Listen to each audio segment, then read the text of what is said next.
Bismillahirrahmanirrahim. Suratul Takwir. Bab ini menerangkan tentang pembahasan surah At-Takwir. Hiya, surah At-Takwir itu makkiyatun, termasuk surah makkiyah. Saya sudah pernah terangkan, jadi tidak perlu saya detilkan, cuma untuk mengingatkan, surah makkiyah yaitu surah yang diturunkan pada Nabi sebelum Nabi SAW hijrah dari Mekah ke Madinah. Setelah proses hijrah, maka seluruh surah yang turun pada Nabi itu disebut dengan surah Madaniyah. Baik tempatnya turun di Madinah ataupun di luar Madinah. Jadi yang penting setelah hijrah. Surah Makkiyah jumlahnya 86 surah. Berapa jumlahnya? 86. Ya, jadi kalau ada lewat mobil tuh 86 gitu ya. Nah, Anda boleh ganti Makkiyah gitu ya. Nah, untuk menghafal. Nah, selebihnya 28 surah itu Madaniyah.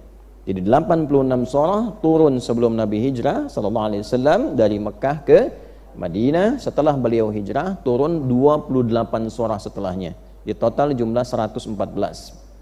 Nah, di antara surah yang turun sebelum hijrah dari 86 surah itu adalah surah At-Takwir. Hiya, surah At-Takwir itu makkiyatun, termasuk golongan surah yang turun sebelum Nabi hijrah, ya, dan dari urutan turunnya. Kalau di urutan mushaf ke-81, urutan turunnya di urutan yang ke-7. Nah, ngaji begitu. Jadi ada materi-materi lain yang disatukan. Jadi nanti ada hikmah.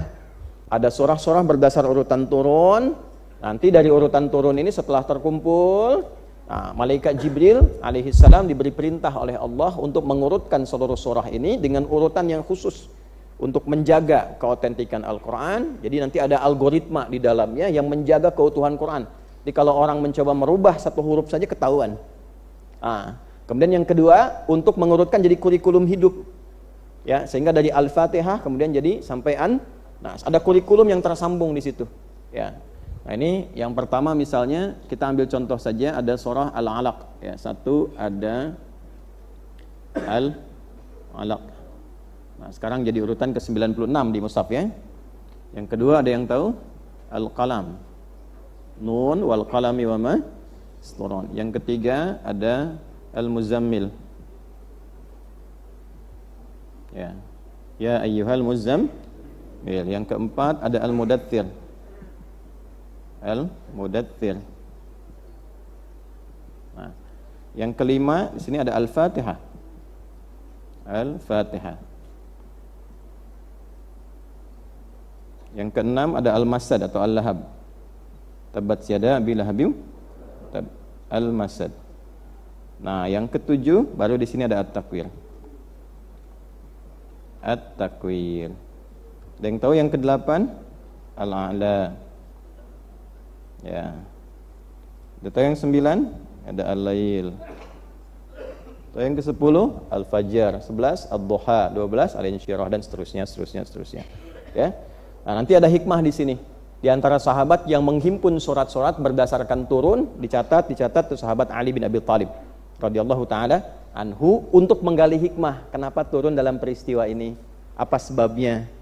Nah, nanti korelasinya apa dengan kehidupan kita, sehingga melahirkan sebuah rumus namanya al-ibaratu bi umumil lafzi la bi khususis sababi.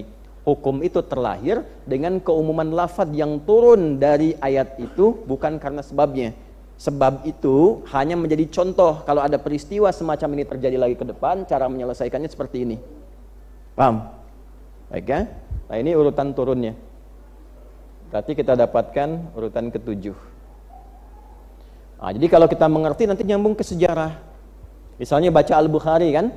Kalau baca Al-Bukhari hadis nomor 2 sampai dengan nomor 3, terutama kalau fokus nomor 3 dari Jabir bin Abdullah itu radhiyallahu taala anhu, Anda akan temukan Nabi SAW tiba-tiba naik ke Gua Hira, terus sampai siang tidak ada wahyu yang turun, ya. Lalu beliau memutuskan untuk turun dulu.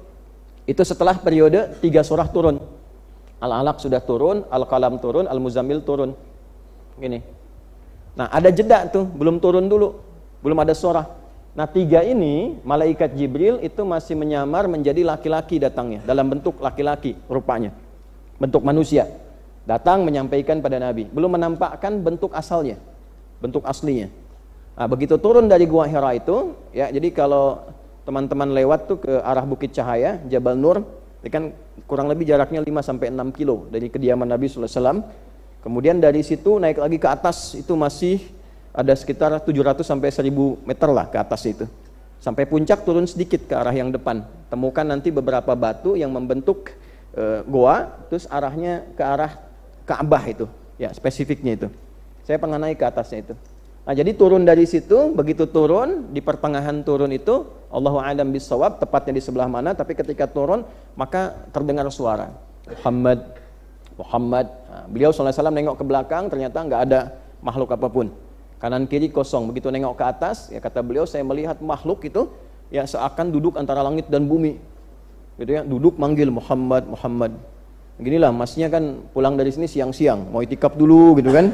Nah, setelah semua pulang gitu kan, habis duhur di sini itikaf jam 1, setengah 2 udah kosong semua lewat sini. Siapa namanya, Mas? Ramadan, itu kan? Nah, pas keluar gitu, Ramadan, belum, baru Rabiul Akhir. Ramadan, nengok tuh kanan kiri kosong, ke atas ada misalnya ya sosok besar pakai jubah besar gitu kan, antara langit dan bumi, pakai jubah putih, manggil-manggil, Ramadan. Bagaimana responnya? Gitu kan? Apa sih gitu kan? Enggak ya?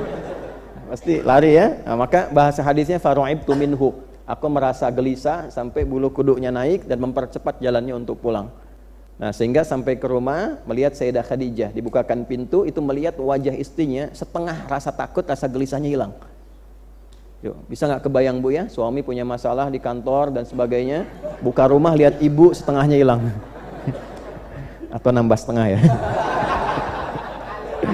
Nah, kalau bisa hilang setengah itu Ibu Khadijah itu, ya. Maka itu keunggulan Sayyidah Khadijah. Maka Nabi katakan, zammiluni, zammiluni, selimuti saya, selimuti saya. Maka ketika sampai diselimuti, ya di pembaringan beliau istirahat, diselimuti, keluarlah kata-kata indah itu. Di sini ada fikih keluarga, Bu. Ada fikih keluarga. Jadi kalau sedang gelisah, tenangkan, bukan diinterogasi. Tenangkan tuh. Ya, dia apa kalimat indahnya? Kalau bahasa kitanya gini, suamiku sayang, kau ini orang baik. Kau ini orang baik.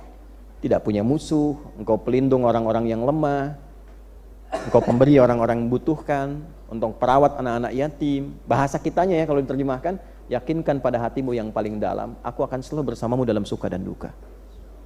Tuh. Jadi begitu sudah tenang, turunlah, ya ayyuhal muddatsir. Tuh. Nah, ini kalau kita ngaji begini, terasa feel-nya gitu. Oh, rupanya dakwah terbuka itu baru dimulai setelah turun 3 surah. Terus ini berapa lama? Jadi tidak singkat. 3 tahun 6 bulan kurang lebih pembekalan Nabi sebelum dakwah terbuka. Itu Nabi diberikan dulu pemahaman al-alaq seperti apa, al-qalam bagaimana, al-muzammil seperti apa, sehingga ada ilmunya dulu. Ya, seperti itulah berdakwah. Jadi bukan tiba-tiba lompat, ya. Baru belajar hari ini besok jadi mufti misalnya, tidak demikian juga ya, ada proses. Nah, setelah itu ada al-Fatihah, ada al-Masad, kemudian ada at-takwir. Yang ketujuh. Nah, dalam turunnya at-takwir ini ada periode dakwah berarti sudah terbuka. Di sini baru di kalangan keluarga dekat saja.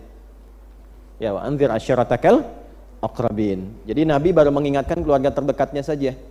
Nah, ketika diingatkan keluarga terdekatnya itu tentang Allah, tentang keislaman, dikumpulkan keluarganya, diundang oleh Nabi, yang protes kan Abu Lahab. Ya, makanya turun surat Al-Masad, tabat yada Abi Lahabim wa tab. Abu Lahab sampai mengatakan, untuk urusan begini kamu undang saya kan sibuk Muhammad. Bisnis saya ini terganggu, cuma diundang begini habis waktu. Bahasa kita time is money gitu kan. Ya, Abu Lahab udah pandai itu, gitu ya. Ya, waktu itu adalah uang saya habis gara-gara dipanggil kamu begini. Niaga saya terganggu gitu kan. Nah, makanya turunnya langsung respon dari Quran, memprovokasi saudara yang lain, istrinya pun provokasi seperti kayu bakar. Makanya disebut hammalatal hatab. Tabat yada Abi Lahabim. Langsung direspon, ma aghna anhu maluhu wa ma. Jadi harta yang dibanggakan, pekerjaan, profesi yang disampaikan pada Nabi yang katakan kamu mengganggu nih. Niaga saya terganggu, profesi saya sebagai pebisnis ya tercoreng dan sebagainya, cuma karena diundang begini, langsung direspon oleh Al-Qur'an. Tidak akan pernah memberi manfaat apa yang kau banggakan itu, baik hartamu ataupun status sosialmu dengan pengingkaranmu itu. Ya, dan tahukah Anda, kita ternyata beliau ini termasuk orang paling tampan di zamannya. Saking tampannya kayak nggak ada celak di wajahnya, Bu. Ya, ibu nggak akan temukan komedo, apalagi komodo tuh di wajahnya. Bersih, halus. Ya, dalam bahasa Arab itu bersih, halus itu disebutnya lahab. Kayak api yang betul-betul bersih gitu, tidak ada celaknya. Api kalau sudah biru kan bersih kan, nggak ada celaknya itu lahab namanya. Ya, Abu Lahab. Makanya dengan pengingkarannya itu dan provokasinya disiapkan neraka yang paling bersih yang nggak ada celaknya. Itu menandakan apinya yang paling panas gitu. Nah ini ya, hati-hati. Nah setelah itu kemudian ini bergerak, termasuk ketemu dengan Abu Jahal dan yang lain-lain sebagainya, memprovokasi dakwah Nabi, dan keluarlah kemudian beberapa statement-statement dari Abu Jahal kepada Nabi SAW. Ketika Nabi menyampaikan ya bahwa kita itu harus melalui jalan yang dibimbing oleh Allah, kenal dulu Allah. Lalu Abu Jahal memberikan respon. Ya, apa responnya? Ya kita punya pilihan sendiri. Tuhan aja belum tentu mengetahui jalan hidup kita. Nah, jadi kalau ada yang berstatement seperti itu, Tuhan aja belum tentu tahu keinginan saya yang terdalam, itu sudah keduluan oleh Abu Jahal. Ya, sanadnya ada. Nah, sanadnya ada, gitu kan? Nah ini posisi rumahnya Abu Jahal tuh kurang lebih begini. Ini ilustrasi saja ya. Ini yang Zamzam Tower. Ini yang jalan kecil, sini ada Sofwa. Jalan ke sana besar, ini Istana Raja, Jabal Qubais. Nah, Jabal Qubais ini saya penting sampaikan. Ini garis lurus, ini masjid, posisinya Masjidil Haram, panjang sini. Begitu kita belok sini, saya nggak akan sebutkan kipas angin, sudah saya pernah sampaikan dulu. Ini pintu 26, terus ini gate Nabi. Ya. Nah, di sini nanti Anda akan temukan semacam jembatan gitu ke sini. Ya, penyeberang dari ini kan jadi istana di sininya. Di atas bukit ini. Untuk tamu-tamu dan sebagainya. Nah, di sini ini ada tiang lampu tinggi nih, ada tiang lampu. Nih. Nah, ini kediaman Abu Jahal di sini. Ya. Kalau lurus dikit ke sini, masuk ke bawah ini Babus Salam. Kemudian terus ini Sofwa di sini ada Marwah, di sini keluar, ya ada toilet kan sebelah sini. Nanti kediaman, enggak, saya cerita sejarah, bukan. Nah di sini nanti ada kehidupan Nabi dengan Sayyidah Khadijah. Di sini nanti ada rumah Nabi, tempat dilahirkan, di atasnya ada bukit. Yang ini kemudian disamarkan jadi perpustakaan. Di Anda bisa terilustrasikan kalau Nabi mengundang berarti ke sini gitu. Tempat hidupnya, di sini tempat lahirnya. Ya, undangannya ada di daerah sini, dekat Marwah, pintu Marwah di depan nih. Di kebayang ini Abu Jahal. Nah, Abu Jahal ini memprovokasi nanti ya kepada Nabi SAW ketika Nabi sedang berdakwah, artinya kan di area dekat Ka'bah. Kalau area dekat Ka'bah kan di sini. Ini langsung dari masuk sini, lewat sini ketemunya nanti Hijr Ismail, dimulai tawaf. Area dakwah Nabi kan di sini dengan seputaran arah sini, depan rumahnya Abu Bakar As-Siddiq yang sekarang ada Hotel Hilton yang lama di sini. Depannya toilet 1, yang toilet 2-nya di sini diwarnai warna hijau sebagai pertanda. Itu dulu parlemen Quraisy ada di situ. Yang di situ ada Abu Lahab, Abu Jahal dan abu-abu yang lainnya. Nah, di sini merumuskan banyak sekali persoalan putusan. Nah, dia keluar kata-kata itu. Ya. Ya kita semua punya pilihan. Tuhan aja nggak bisa mengetahui pilihan kita dan mengatur pilihan kita. Kita bebas loh gitu.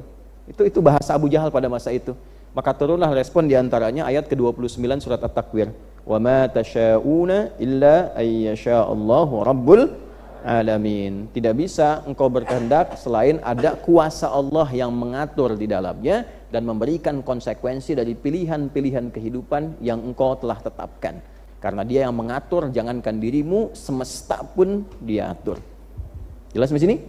Jadi lokasinya bisa kita pahami, peristiwanya bisa kita pahami. Yang kedua, ini saya antarkan dulu sehingga nanti saat baca mengerti, oh kenapa surahnya turun, di mana tempat turunnya, ada kejadian apa saat turun, dan bagaimana keadaan masyarakat, landscape-nya dalam bahasa gaul sekarang, bagaimana keadaan masyarakat saat itu sampai-sampai turun ayat ini untuk menyadarkan.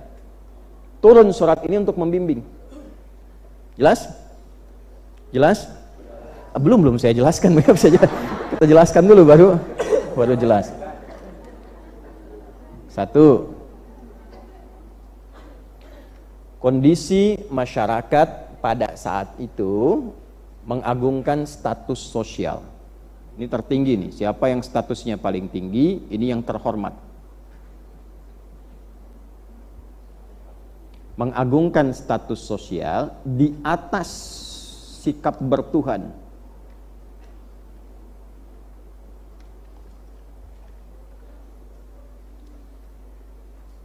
Ya. Jadi kalau sudah seperti itu, konsekuensi keduanya ada anggapan bahwa kehidupan itu hanya di dunia dan tidak ada kehidupan akhirat. Dua, inti kehidupan itu hanya di mana? Dunia, menurut orang-orang jahiliyah pada masa itu, dan mereka menepikan akhirat, menampik sampai mengatakan begini, wa ma yuhlikuna illa ad-dahr. Ya, kita ini hanya nikmati kehidupan dunia aja, mumpung di dunia. Akhirat belum jelas katanya. Ya, jadi kalau ada yang berikan statement begitu, ketinggalan juga 15 abad lalu. Sudah ada yang, dan mereka sangat profesional di bidangnya. Ya. Ini tuh. Ya, kita nggak akan binasa kecuali kehidupan dunia selesai, sudah. Mumpung di dunia nikmati semuanya. Akhirat tuh belum jelas. Ya, ditantang kan? Belum ada yang pernah ke sana. Muhammad, kamu aja belum pernah ke sana. Makanya nanti ada peristiwa Isra Mi'raj setelahnya. Dan seterusnya. Jelas sampai sini? Baik, termasuk nanti mengatakan kalaulah yang dibawa Muhammad itu baik, tentu orang-orang tua kita, orang-orang sebelumnya, ya tentu akan menerima kebaikan-kebaikan itu. Sudah mengerjakan lebih awal. Lau kana khaira la sabaquna ilai. Ya, mereka mengatakan demikian. Makanya nggak ada kaidah fikih mengatakan begini, kalau baik pasti orang dulu sudah mengerjakan sebelumnya. Itu nggak ada kaidah fikih seperti itu. Karena itu kaidah jahiliyah. Nggak dipakai dalam fikih. Ya kan dalam fikih itu ada kaidahnya sendiri. Ya, ada 5 nanti kita akan kenal. Ya, ada dalil dengan contoh, 2 dalil dengan contoh tapi contohnya samar, 3 ada dalil tanpa contoh. Ya, contohnya nggak disebutkan tapi dalilnya ada. Jadi jangan katakan begini, nggak ada contohnya, nggak boleh kita kerjakan. Lihat dulu dalilnya ada nggak? Ya, nanti ada turunan di situ dalam pembahasan fikih. Yang keempat nanti, ya ada dalilnya samar, tidak langsung kelihatan. Ya, dhannu dilalah namanya. Kelihatannya nggak langsung, tapi dalilnya ada, harus didalami dulu. Ya, nggak ditemukan dalam Al-Quran, ada ditemukan dalam hadis, tapi samar, harus dibaca dulu secara mendalam. Nah, yang kelima, tidak langsung ditemukan dalam Al-Quran, tidak langsung ditemukan dalam hadis. Dalil itu seakan-akan tidak ada dalil nas di Al-Quran Al-Hadis, tapi makna dalil itu ada, sehingga dibuat kaidah oleh para ulama berdasarkan petunjuk Nabi. Dari mana taunya? Dari keterangan Nabi sendiri nanti kepada Mu'adz bin Jabal ketika diutus ke Yaman untuk berdakwah.